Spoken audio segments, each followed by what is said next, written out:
దేన్నైతే కంబైన్ చేస్తారో అవన్నీ కిందకు వచ్చి యాడ్ అయిపోతాయి. అర్థమవుతుందా?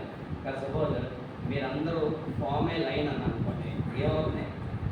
ముందు గర్ల్స్ నుంచి తర్వాత బాయ్స్ నుంచి ఉంటే ఆటోమేటిక్ ఏమవుతుంది? వన్ ఆఫ్టర్ అనదర్ వచ్చేస్తారు. గర్ల్స్ అయిపోయిన తర్వాత ఇమీడియట్గా లైన్ ఫాలో అయ్యేటప్పుడు బాయ్స్ ఫాలో అయిపోతారు. ఓకేనా? సో అంటే ఇది సేమ్ అట్రిబ్యూట్స్ కావాలి. ఓకేనా? అదేదో థర్డ్ ఇయర్స్ ఉన్నారనుకోండి, లేకపోతే ఫోర్త్ ఇయర్స్ ఉన్నారనుకోండి, సెపరేట్ లైన్ కింద ఫామ్ అవుతారు కదా.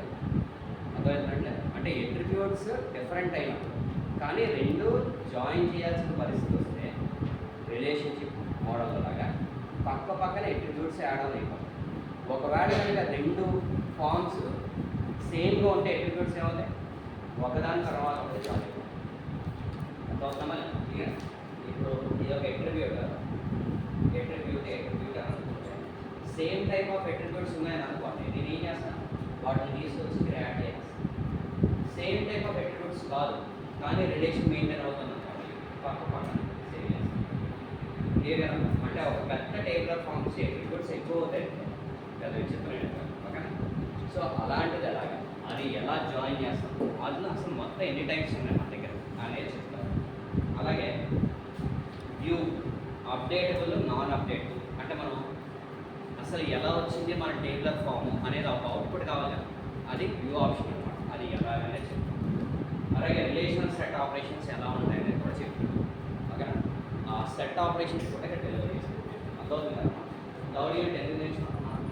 బేసిక్గా ఎస్క్యూఎల్లో కోడింగ్ లాంగ్వేజ్లో మనం ఏ విధంగా డేటాబేస్ని సేవ్ చేసుకుంటూ ఉంటాం, ఏ విధంగా క్రియేట్ చేస్తాం, ఏ విధంగా అప్డేట్ చేసుకుంటాం, అదంతా బేసిక్స్ ఆల్రెడీ అయితే మనకి కొంచెం ఎలాబరేట్గా తెలుసుకుంటాం. అంటే పెద్ద చిత్రం యొక్క చాలా సింపుల్. సో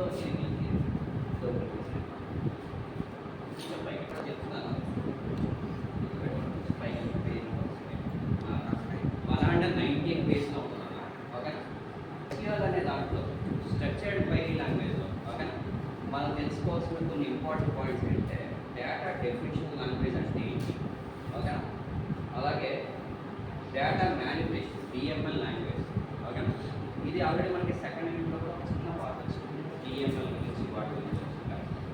ఇక్కడ డేటా డెఫినిషన్ లాంగ్వేజ్ అందరూ కనబడుతుంది, ఎల్లో కలర్ మార్చేయడం వల్ల కనబడలేదు.